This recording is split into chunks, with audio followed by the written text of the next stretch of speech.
The year was 1942. The world was on fire, and Asia was the center of it all. In just a few months, Japan's armies had swept across the Pacific like a tidal wave. Singapore, once called the Gibraltar of the East, had fallen. The Dutch East Indies were under siege, and the skies above Australia burned red as bombs rained down on the city of Darwin. For millions, it felt as though the world was spinning out of control.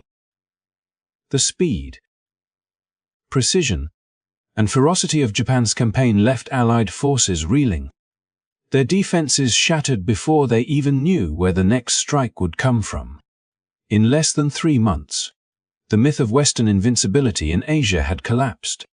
Soldiers who once believed they were defending an unshakable empire suddenly found themselves outmaneuvered, outgunned, and utterly unprepared for the storm that had arrived. This was not just another chapter of World War I, it was the moment when power in the Pacific shifted forever. The Allies, desperate and divided, scrambled to hold the line. Commanders from 4 nations, the Americans, the British, the Dutch, and the Australians, came together under one fragile alliance known as EBDA Command. Their mission was clear: stop Japan before it reached the vital island of Java. But what awaited them was a catastrophe that would echo through naval history, a battle that would prove skill, discipline, and technology could outweigh even courage and numbers. As we look back on these events, we will explore not only the strategy and chaos of the Battle of the Java Sea, but also the human cost, the courage of sailors who fought against impossible odds, the political struggles behind the front lines, and the lessons that still resonate today. If you are fascinated by stories of strategy, resilience, and the men and women who stood against overwhelming power, you are in the right place. Here, we bring history to life not as a list of dates and names, but as the heartbeat of real people caught in extraordinary times. So before we dive into the story, take a moment to like, subscribe, and ring the notification bell. It helps us keep creating powerful stories like this one. Every click supports our mission to uncover the hidden battles, the forgotten voices, and the defining moments that shaped our world. Now, let us travel back to the early months of 1942, to the stormy waters of the South Pacific, where courage met catastrophe, and the fate of nations hung in the balance. This is the story of how Japan destroyed the Allied armada in the biggest naval battle in decades, and how the echoes of that defeat would change the course of the war. As Japan's victories spread like wildfire across Southeast Asia, the Allied world turned its eyes to one man, General Douglas MacArthur. In the Philippines, MacArthur had become the symbol of defiance, a man standing firm against the unstoppable tide of Japanese power. For months, he and his exhausted troops had clung to the battered defenses of Bataan and Corregidor, refusing to yield even as supplies dwindled and hope faded. He was not just a commander. He was a beacon for those who still believed that the Allies could turn the tide. Yet, behind the heroism, there was a grim reality, one that would soon force MacArthur to make a decision that tore at his very soul. By February 1942, the Philippines had become a trap. Japanese forces had surrounded the islands, cutting off reinforcement and resupply. The skies were ruled by Japanese bombers, and the seas swarmed with their warships. Every message reaching MacArthur from Washington carried the same undertone. The situation was untenable. He had promised to hold his ground, to share the fate of his soldiers no matter what. To him, abandoning the Philippines was unthinkable, a betrayal of the men who trusted him, of the ideals he had sworn to defend. But the call from President Franklin D. Roosevelt changed everything. The order was not a request. It was an imperative. Roosevelt and his advisors understood the symbolic weight of MacArthur's name. He had become a legend in the American press, a man whose courage and leadership gave the public something to believe in amid the relentless march of defeat. Losing him would be a blow not just to military command but to morale across the entire Allied world. As bitter as it was, the decision was made. MacArthur was to evacuate to Australia, reorganize, and lead the counter-offensive from there. His personal feelings were irrelevant. He had to live to fight another day. Still, MacArthur resisted. He offered to resign his command and return as a volunteer, willing to fight and die alongside his men. Those who served close to him recalled the heavy silence in the tunnels of Corregidor as the order was read aloud, a silence broken only by the distant thunder of enemy artillery. To leave meant survival, but it also meant guilt. For a man whose life had been defined by honor and service, retreat felt like surrender. In early March, under the cover of darkness, MacArthur, his family, and a small party of aides boarded a patrol boat that would take them across the perilous waters of Mindanao.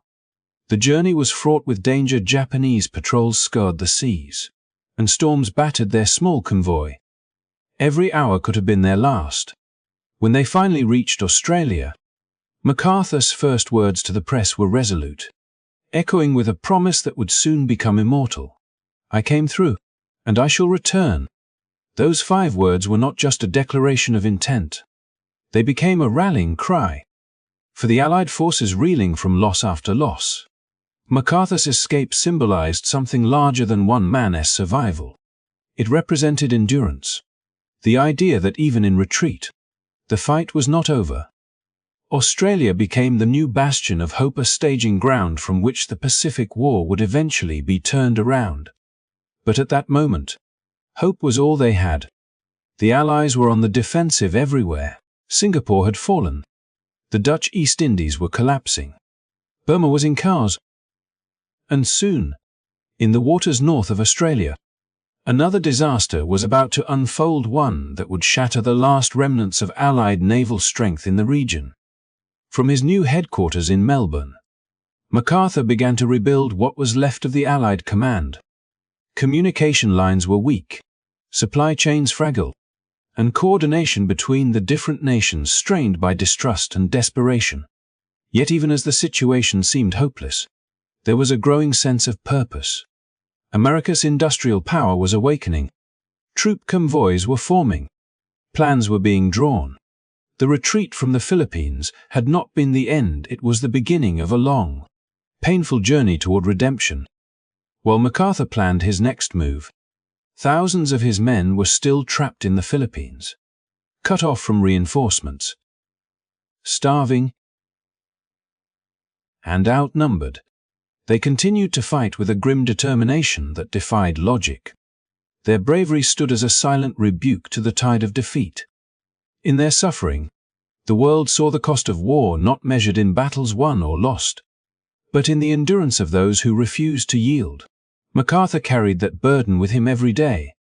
His retreat might have been strategic, but in his heart, it was personal.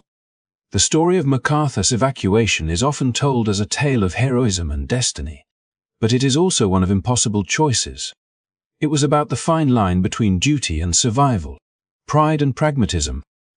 His departure marked the end of one chapter of the Pacific War, and the beginning of another, a war that would test the limits of human will, strategy, and sacrifice. By the time MacArthur's boots touched the soil of Australia, the map of the Pacific had already been redrawn. Japan's empire stretched from the jungles of Burma to the coral reefs of the Solomon Islands. The Allies' once formidable presence in Asia was now a shadow of its former self. But within that shadow flickered a new light, the belief that they could, and would, fight back. As MacArthur looked north toward the waters he had crossed, he knew the road ahead would be long and merciless. Yet he also understood something that the chaos of defeat could not erase, that sometimes retreat is not failure, but the gathering of strength for a greater return. And though the guns had fallen silent in the Philippines for now, the promise of those words, "I shall return," would carry across the Pacific, echoing through every battle yet to come. The British Indian 17th Division had been holding the line in Burma, fighting desperately to slow the advancing Japanese forces sweeping up from Thailand. These men, drawn from both the British Army and the Indian subcontinent, had already endured weeks of fighting in mud, rain, and exhaustion. Supplies were scarce, the terrain unforgiving, and communication with headquarters was often lost in the chaos of retreat. Yet, despite it all, they clung to their orders: hold as long as possible and deny the enemy a direct route toward Rangoon, the vital port that stood as Britain's last major stronghold in Burma. The Sitting River, wide and treacherous, marked the final natural barrier between the 17th Division and safety. On the western bank lay the promise of regrouping and survival. On the eastern side, the Japanese forces were closing in fast. The division's commander, Major General Jack Smith, faced an impossible decision, one that would go down in history as one of the most tragic moments in the Burma campaign.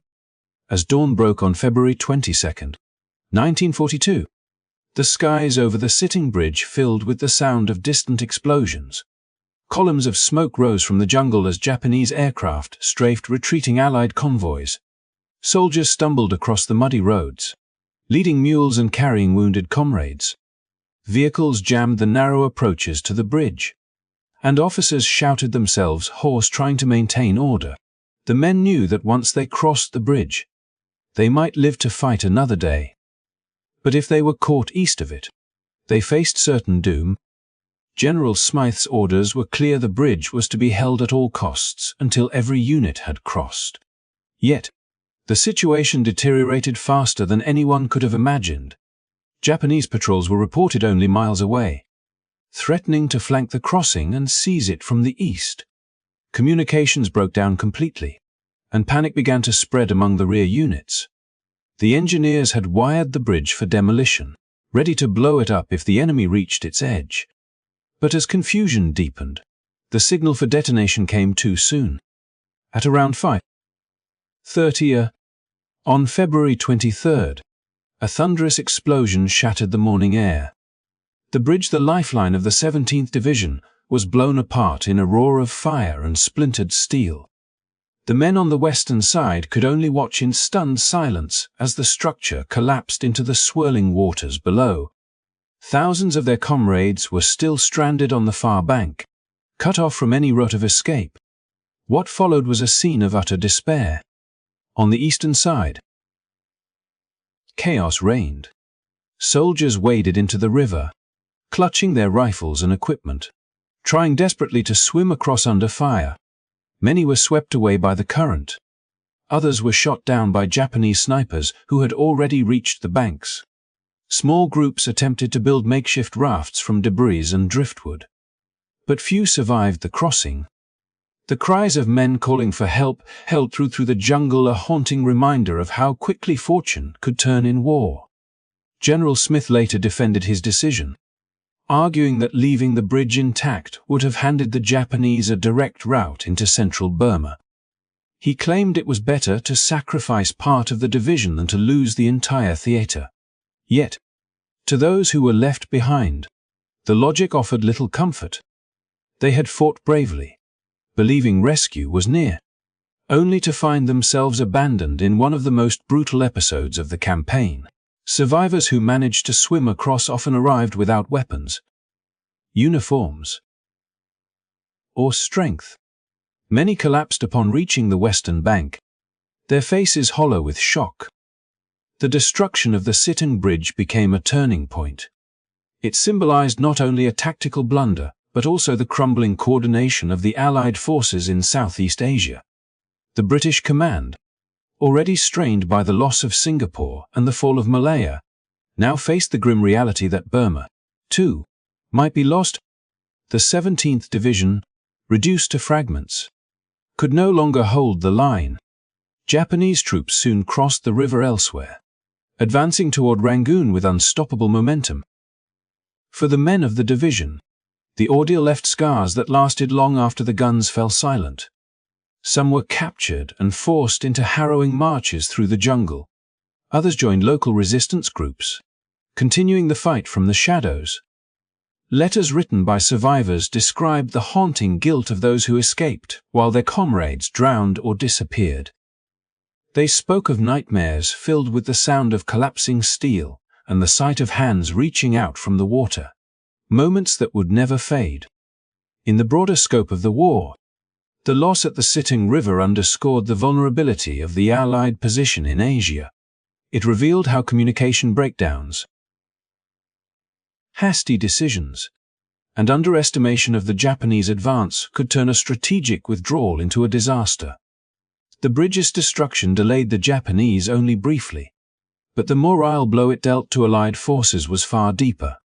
It also reinforced a crucial lesson that coordination and clarity in the midst of chaos could mean the difference between survival and annihilation. In the months that followed, the British Empire would lose Rangoon, retreat into India, and face a long, grueling struggle to reclaim what had been lost. Yet, out of the ashes of the Sitting tragedy emerged a new determination. The soldiers who survived became symbols of endurance, men who had faced the worst and lived to rebuild. Their suffering was not in vain, for it forged the resolve that would one day lead the Allies back across Burma's rivers, through its jungles, and into victory. As the tide of war surged across the Pacific in early 1942, the collapse of Allied defenses in Asia sent shockwaves through every capital of the British Empire. Singapore had fallen in February, its surrender marking one of the darkest moments in British military history. In Burma, the destruction of the Sitting Bridge left thousands of men stranded east of the river, signaling the beginning of a desperate retreat. And now, Australia, long considered a distant outpost of the Empire, found itself facing the terrifying possibility of invasion. Japanese aircraft had bombed Darwin, reducing the northern port to ruins and proving that the Pacific was no longer a distant battlefield. The war had arrived on Australia's doorstep, and fear spread across the continent like wildfire. In London, Prime Minister Winston Churchill was juggling crises on multiple fronts. The Blitz had ravaged Britain, North Africa was still contested, and the Atlantic was crawling with U-boats. To him, the defense of the empire was a global matter. He viewed every colony and dominion as a part of a single, interconnected war effort that needed to follow one central strategy, his own. But in Canberra, Prime Minister John Curtin saw things differently. Australia had relied for generations on Britain's promise of protection. Yet as Japanese warships prowled the Pacific and Allied bases fell one after another, that promise now seemed dangerously fragile. Curtin, a man of quiet determination and unshakable resolve, had risen to power only months earlier. When he looked at the map, he saw the stark reality. British forces were stretched thin, their fleets scattered, and their armies retreating. The fall of Singapore meant that the shield protecting Australia from the north was gone. Burma was collapsing, and American forces in the Philippines were under siege. To Curtin, continuing to place Australia's fate entirely in British hands was no longer acceptable. He believed that Australia must take control of its own destiny, even if it meant breaking with imperial tradition. The tension between London and Canberra soon turned into open disagreement. Churchill, ever confident in his own judgment, urged that Australian troops fighting in the Middle East remain where they were, arguing that defeating the Axis in Europe and North Africa would ultimately secure the Pacific. Curtin, however, demanded that those same divisions be brought home immediately. With Japanese aircraft bombing northern cities and submarines sighted off the coast, he saw no sense in leaving Australia exposed. To him, defending Cairo or Tobruk meant little if Sydney or Melbourne were next in line for attack. Their correspondence grew increasingly heated. Churchill tried to persuade Curtin that the Royal Navy would guarantee Australia's safety, even as British ships were being sunk faster than they could be replaced. Curtin, unimpressed by distant assurances, issued a statement that would redefine Australia's foreign policy forever. On December 27, 1941, he declared that Australia looks to America, free of any pangs as to our traditional links or kinship with the United Kingdom. It was a bold announcement, one that shocked London and electrified Washington. For the first time, Australia publicly acknowledged that its security depended not on Britain, but on the emerging power of the United States. The decision infuriated Churchill, who saw it as a personal affront and a dangerous sign of fragmentation within the Commonwealth.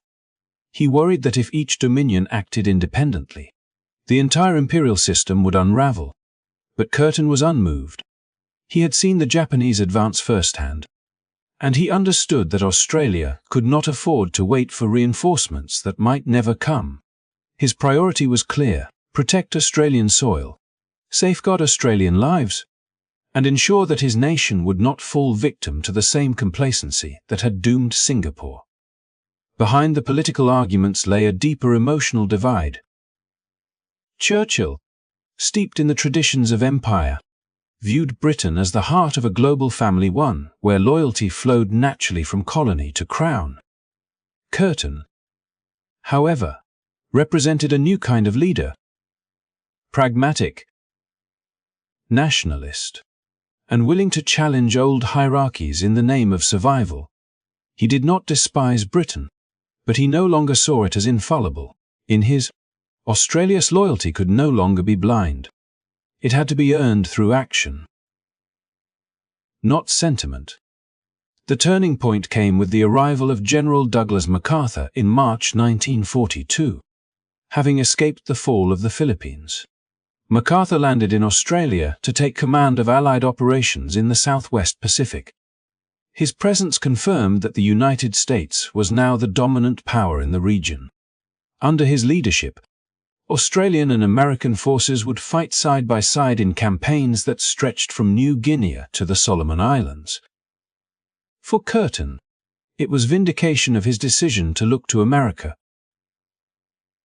For Churchill, it was a bitter reminder that Britain's influence in the Pacific was fading. Yet, despite their clashes, both men shared a fundamental goal: the defeat of Japan. While their strategies differed, their resolve was unwavering. Over time, the strain between them softened, replaced by mutual respect born from necessity. Curtin's insistence on defending Australia did not fracture the Allied cause, it strengthened it. His actions ensured that Australia became a crucial base for the counteroffensive that would eventually push Japan back across the Pacific. The disagreements between Churchill and Curtin were more than political. They marked a turning point in the relationship between Britain and its former colonies. For centuries, Australia had been a loyal outpost of the Empire, its soldiers fighting under the Union Jack in faraway wars. But in 1942, under the shadow of invasion, that identity began to change. Australia no longer saw itself merely as Britain's child. It was an independent nation fighting for its own survival on its own soil. In hindsight, the rift between the two leaders was inevitable. The old world of empire was giving way to a new order shaped by alliances based on geography and shared security rather than blood or tradition. Curtin's defiance laid the foundation for Australia's modern identity, one that stood proudly alongside its allies, but never again beneath them. And in that moment of crisis, when the Japanese threat loomed largest, Australia's determination to stand on its own feet became a symbol of hope, not just for the Pacific, but for every nation fighting to define its future in a world engulfed by war. By late February 1942, the Allies were standing on the edge of disaster in the Pacific.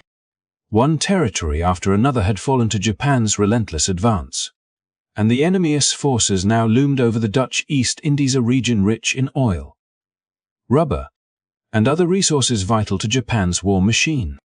For the Allies, this archipelago represented the last fragile line of defense between Japan and the vast southern reaches of the Pacific, including Australia itself. Out of desperation and duty, ships from four nations, the United States, Britain, the Netherlands, and Australia, were assembled into a single fleet under the command of Dutch Admiral Karel Doorman. It was a bold, almost reckless attempt to stop the Japanese juggernaut before it swallowed the entire region. The Allied fleet, known as the Abda Strike Force, American, British, Dutch, and Australian, was a makeshift coalition of ships hastily brought together from distant commands. Its vessels varied widely in age, firepower, and technology. The American cruisers Houston and Marblehead, both veterans of older wars, fought alongside the British Exeter, the Dutch cruisers De Ruyter and Java, and the Australian destroyer Perth.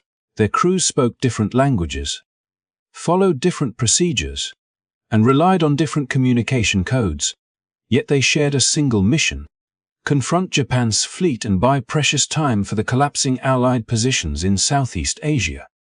The men who sailed out from Surabaya on February 26 knew they were outmatched.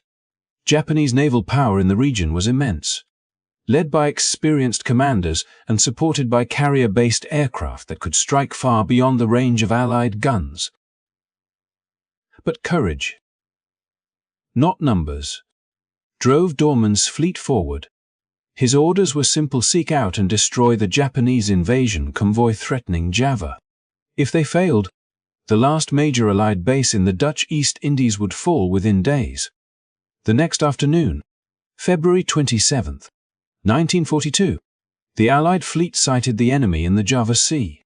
The Japanese task force, commanded by Rear Admiral Takeo Kuji, sailed with superior coordination and discipline.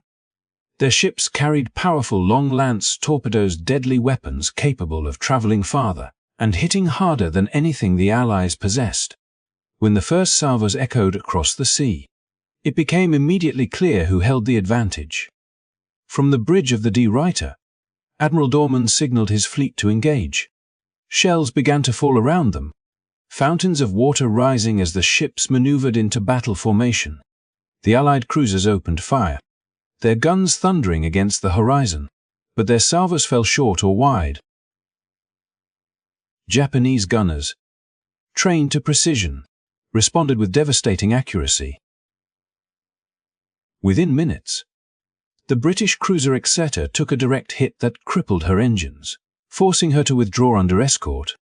The rest of the fleet pressed on, undeterred, even as the sea erupted with torpedo tracks slicing through the waves. The battle raged into the evening, a deadly game of maneuver and endurance fought under a blood-red sky. Allied destroyers darted between larger ships, laying smoke screens to shield their damaged comrades, while the cruisers continued firing in the fading light. But the Japanese maintained control, attacking in coordinated waves and cutting off every attempt by Dorman to reach the invasion fleet. When darkness fell, confusion deepened. Radio communication broke down, and the multinational crews struggled to interpret orders amid the chaos. Shortly after nightfall, tragedy struck. The Dutch cruiser Java was hit by a torpedo and exploded in a brilliant flash, sinking within minutes and taking most of her crew with her. Moments later, De Ruyter Admiral Dorman's flagship was struck as well. Flames engulfed the ship from bow to stern. The Admiral, refusing to abandon his men, went down with her, along with nearly 350 sailors. His last signal before the end was simple and haunting: "I'm attacking. Follow me." Those words would become a symbol of courage and sacrifice for generations to come. The surviving ships, scattered and damaged, attempted to flee under the cover of darkness, but the Japanese hunted them relentlessly. Over the next 2 days, one Allied vessel after another was cornered and destroyed. The American cruiser Houston and the Australian Perth, both trying to escape through Sunda Strait, encountered another Japanese force and were sunk after a furious night battle. By March 1, nearly the entire Abda fleet had been lost. In less than 72 hours, the Allies had suffered one of the most devastating naval defeats in modern history. The Battle of the Java Sea was more than just a tactical loss, it was the end of an era. It marked the collapse of Allied sea power in the East Indies and sealed the fate of the region. Without naval protection, Java fell within a week, and the remaining Allied forces were forced to surrender or retreat to Australia. The Japanese, meanwhile, stood triumphant. their path through the Pacific wide open. For the men who fought there, the battle was remembered not for its success but for its spirit. The sailors of 4 nations, fighting side by side for the first time, demonstrated extraordinary courage in the face of overwhelming odds. Many of them went into combat knowing they might not return, yet they fought on to the last shell, the last torp, the last breath. Survivors who were later rescued or captured spoke of the eerie calm before the final attacks. The quiet moments when they looked across the decks and saw men from different countries working together as one. In that shared struggle, they found a unity stronger than fear. The aftermath of the battle was grim. Families across the Netherlands, Britain, America, and Australia received word that their loved ones were missing or presumed lost. The sea had claimed hundreds of lives, and for many, no graves would ever be found. But even at the defeat, there was a growing recognition that this sacrifice had not been in vain. The stand in the Java Sea delayed the Japanese advance just long enough for Allied forces to regroup further south. It gave Australia time to strengthen its defenses and allowed the United States to consolidate its growing power in the Pacific. The defeat also served as a brutal lesson. The Allies realized that outdated tactics and disjointed command structures could no longer stand against Japan's modernized navy. It forced a complete reevaluation of how the war would be fought. From the ashes of the Java Sea, a new Allied strategy began to take shape, one that would later turn the tide at battles like Coral Sea and Midway. Though Admiral Dorman and his fleet perished, their valor endured. They fought not for victory alone, but for the belief that freedom was worth defending even when hope seemed lost. In the end, their courage became the spark that would reignite Allied resistance across the Pacific, proving that even in defeat, honor and determination could outlast the darkest storm. The Battle of the Java Sea marked more than just the destruction of ships, it marked the collapse of a dream. The dream that the combined strength of the Allies could hold back the tide of Japan's expansion. When the last of Admiral Dorman's fleet slipped beneath the waves, the Allied command known as ABDA effectively ceased to exist. Its scattered survivors were left with little more than courage and a few words of defiance echoing through the radio silence. "I'm attacking. Follow me." The loss reverberated far beyond the Java Sea, shaking the confidence of Allied leaders and leaving the Pacific's southern waters in Japanese hands. With the ABDA fleet gone, Japan reigned supreme across the South Seas. One after another, islands and territories that had once flown Allied flags now bore the rising sun. The Dutch East Indies were swiftly overrun, their rich oil fields falling under Japanese control. British and American outposts were isolated, cut off from reinforcements. And for Australia, already reeling from the bombing of Darwin, the situation had never seemed more dire. The nation stood exposed, its northern coast vulnerable to invasion, its people fearful that the next Japanese offensive might strike their very homeland. In London, Prime Minister Churchill could only watch as the map of Asia turned crimson with the advance of Japan. The proud empire that had once spanned the globe now found its farthest dominions under siege. In Canberra, Prime Minister Curtin's warnings had proven painfully accurate. His insistence on prioritizing Australia's defense was no longer seen as defiance, it was survival. With British aid stretched to the limit and the ABDA command shattered, Australia's hopes turned fully toward the United States. Across the Pacific, American military planners recognized that the fall of the Java Sea had created a dangerous vacuum. If Japan's momentum was not stopped, the empire could threaten not only Australia but also vital American supply lines stretching from Hawaii to India. Thus began a new phase of the war, one that would transform the Pacific into a vast, burning battlefield. Within months, the Allied strategy shifted from desperate defense to cautious counterattack. Bases were built in northern Australia. Troops arrived from America, and the once isolated continent became the cornerstone of a new Allied resurgence. Yet, even as the war machine stirred to life, the human cost of the Java Sea disaster lingered. Thousands of sailors from 4 nations had vanished into the deep. Families waited months, sometimes years, for news that never came. For the Dutch, the loss carried particular weight. Admiral Karel Doorman, the man who had led his fleet into battle knowing full well the odds, became a national hero, a symbol of courage in the face of impossible circumstances. His name would be remembered in memorials and naval traditions for decades to come, a reminder that bravery sometimes means standing your ground even when victory is out of reach.